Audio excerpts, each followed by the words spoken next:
Hey everyone, welcome to another deep dive. I've been so fascinated by this story, and I think it's time we really get into it. Oh, yeah. It's one of those stories that just grabs you, right? It's about science and ethics and history all rolled into one. Exactly, and that's the story of Henrietta Lacks. You might have heard of HeLa cells. Oh, yeah. Those are hugely important in medicine and research. Yeah, so those cells actually came from Henrietta Lacks, and that's kind of the starting point of our deep dive today. We're going to be talking about her life, her cells, and all the ethical questions that her case brought up. For this deep dive, we've got a few things to help us understand it all. We've got some excerpts from an academic paper that looks at the ethics of using HeLa cells. We also have some articles from Johns Hopkins Medicine about Henrietta Lacks and what our story means for them. And to round it all out, we've got a piece that highlights how Henrietta Lacks changed medicine forever. It's going to be quite a journey, I think. By the end of this, we'll have a much better understanding of Henrietta Lacks' life, the impact her cells had, and the whole ethical debate that surrounds it. So let's start at the beginning. Who was Henrietta Lacks? Well, Henrietta Lacks was born in 1920 in Virginia and later moved to Baltimore with her husband. Okay. She had 5 children, and everyone who knew her talked about how warm and caring she was. Some people just have that light about them. Yeah. That was Henrietta. But it's also important to remember the time she lived in. Right. This was the early 20th century, Yeah. and African Americans faced so many challenges, segregation, lack of opportunities. It was a really tough time. Absolutely. I was just reading about the healthcare disparities back then. It's hard to imagine facing those kinds of limitations just because of the color of your skin. It was a reality for so many people, including Henrietta. In 1951, she was diagnosed with cervical cancer Yeah. and went to Johns Hopkins Hospital for treatment. Okay. Johns Hopkins was one of the few hospitals at that time that treated African American patients. Wow. So even getting treatment must have been an uphill battle. It really was. And this is where the story takes a turn. While Henrietta was at Johns Hopkins, samples of her tumor were taken. For her treatment. Well, yes and no. It was common practice back then to take samples for research purposes, but they didn't get Henrietta's consent. Wait, so they just took her cells without her knowing? Yeah, pretty much. It wasn't considered a big deal back then, but today it raises so many ethical red flags. It's mind-boggling to think about how different things were back then, to have something like that happen without any say in the matter. It's hard to even grasp it, right? Yeah. Anyway, those samples ended up in the lab of Dr. George Gay. He was studying cancer cells, trying to understand how they grow. And he found something special about Henrietta's cells. You could say that. He discovered that her cells didn't behave like normal cells in a lab. They just kept multiplying. They wouldn't die. So they were like immortal. Exactly. They became the first immortal human cell line, and that's how HeLa cells were born. HeLa, Henrietta Lacks. I get it. Yeah. That's incredible. Yeah. So her cells basically became this never-ending source for research. You got it. And that completely revolutionized medical research. So what kinds of things did HeLa cells help with? Oh man, where do I even begin? They were instrumental in developing the polio vaccine. Wow, the polio vaccine. Yeah, think about how many lives that vaccine saved. It's a huge deal. And HeLa cells were a big part of that research. That's amazing. And that's just the tip of the iceberg. HeLa cells were used in cancer research, testing chemotherapy drugs, virology studies, gene mapping, even space exploration. Space exploration? Seriously? I'm not kidding. They sent HeLa cells into space to study how zero gravity affects human cells. That's mind-blowing. It's like her cells have been everywhere and done everything. That's really quite remarkable. But it's important to remember the context of all this, how these amazing cells were obtained in the first place. Yeah, it makes you think about the ethics of it all and how Henrietta's family was completely left in the dark. It wasn't until the 1970s that they even learned about HeLa cells. Wow, decades later. Yeah, and their reaction was completely understandable. They were proud of Henrietta's contribution, but also angry and hurt. They felt like their family had been exploited. I can't blame them. It's like their mother's cells were making such a huge impact on the world while they were completely unaware. It really highlights the lack of transparency and respect for patient rights back then, especially for African Americans who were already facing so much discrimination. It's heartbreaking and infuriating all at the same time, but it also feels like a turning point in a way. Like their fight for recognition helped spark a conversation about these important ethical issues. You're right. The Lacks family's fight for recognition and some control over Henrietta's genetic material really brought these issues to light and forced people to confront the uncomfortable truths about medical research practices back then. So it wasn't just about HeLa cells, it was about a much bigger fight for justice. Exactly, and we're still grappling with those questions today. So what happened after the Lacks family found out about the HeLa cells? Did anything change? Did they get any recognition for Henrietta's contribution? Well, Johns Hopkins has acknowledged that they could have done more to inform and work with the Lacks family. That's good to hear. And they've been involved in efforts to raise awareness about Henrietta's life and her story.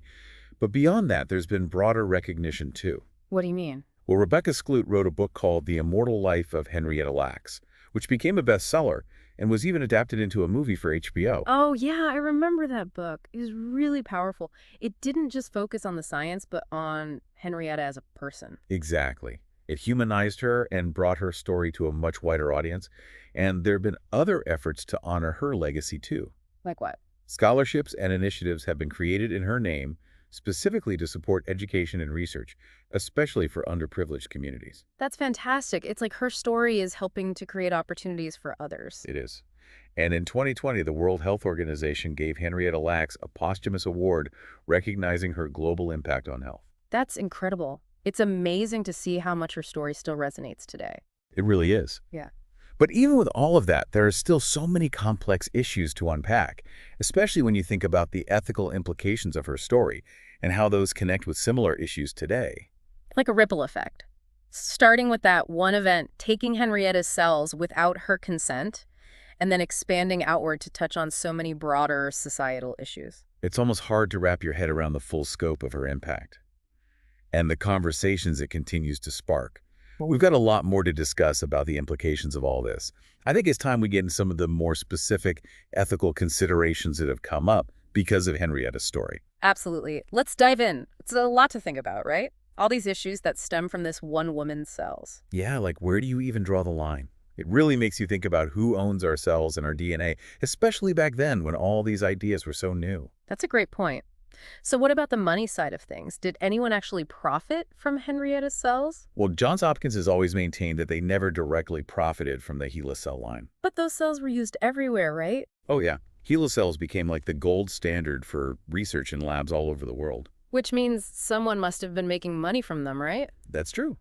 Companies started developing and selling HeLa cells, and yeah, they made a lot of money. So Henrietta's family didn't see any of that.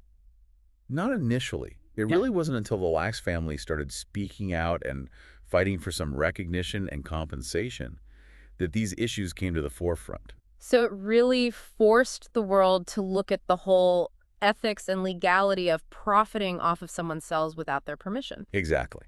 It challenged the status quo and made people uncomfortable. And rightfully so.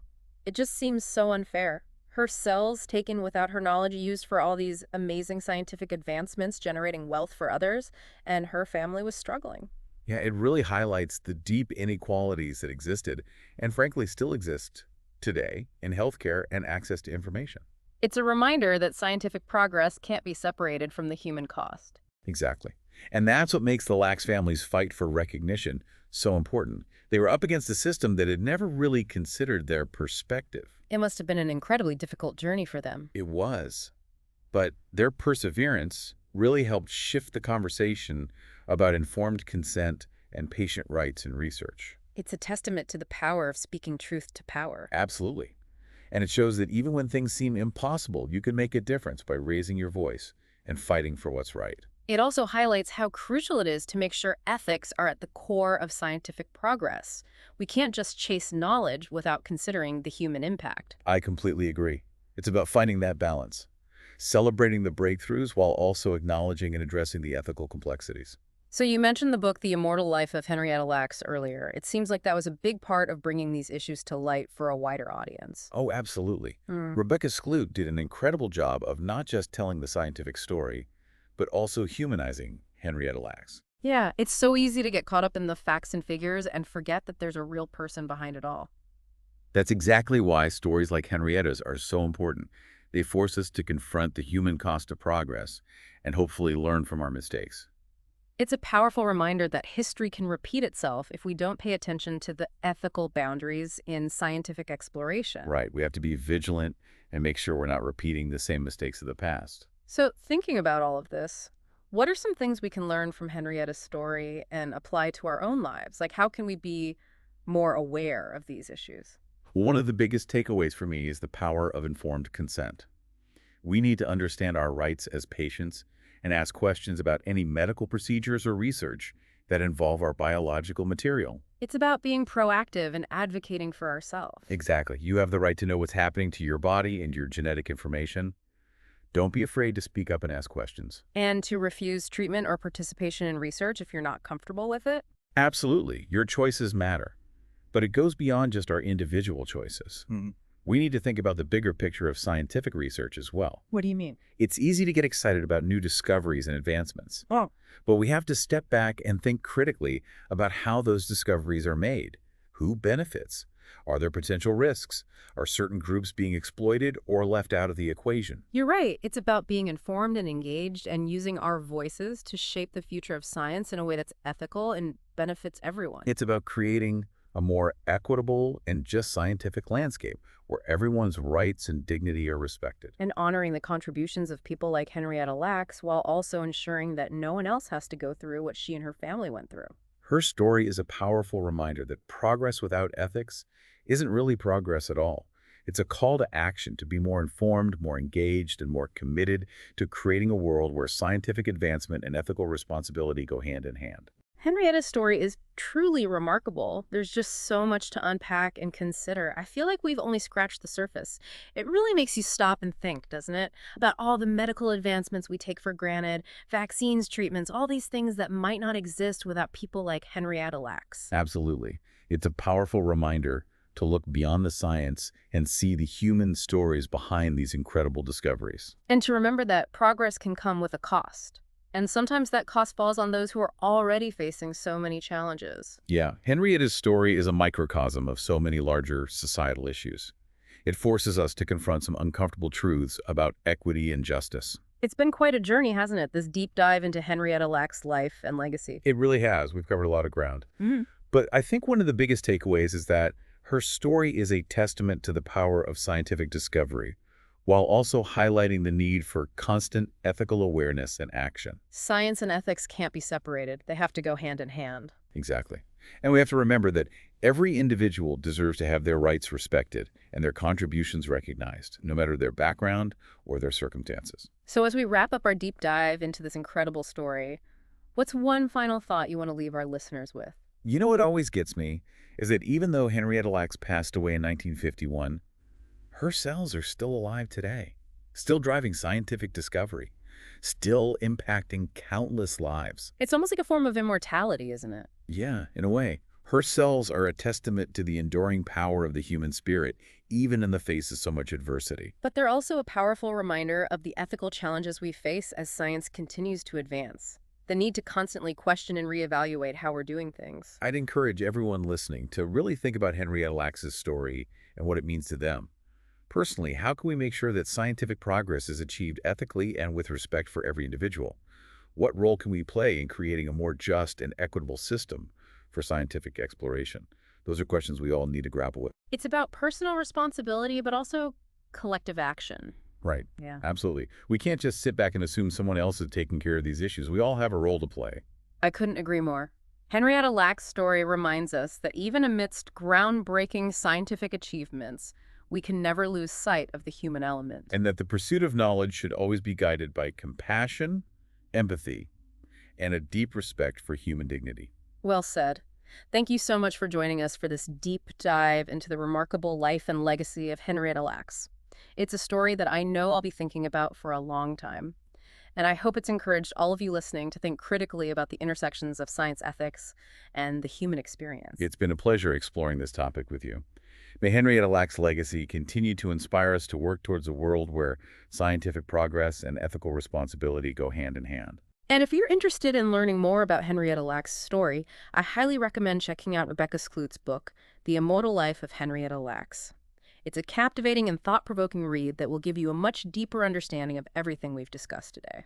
Until next time, keep exploring, keep questioning, and keep striving to make the world a better place through knowledge, compassion, and action.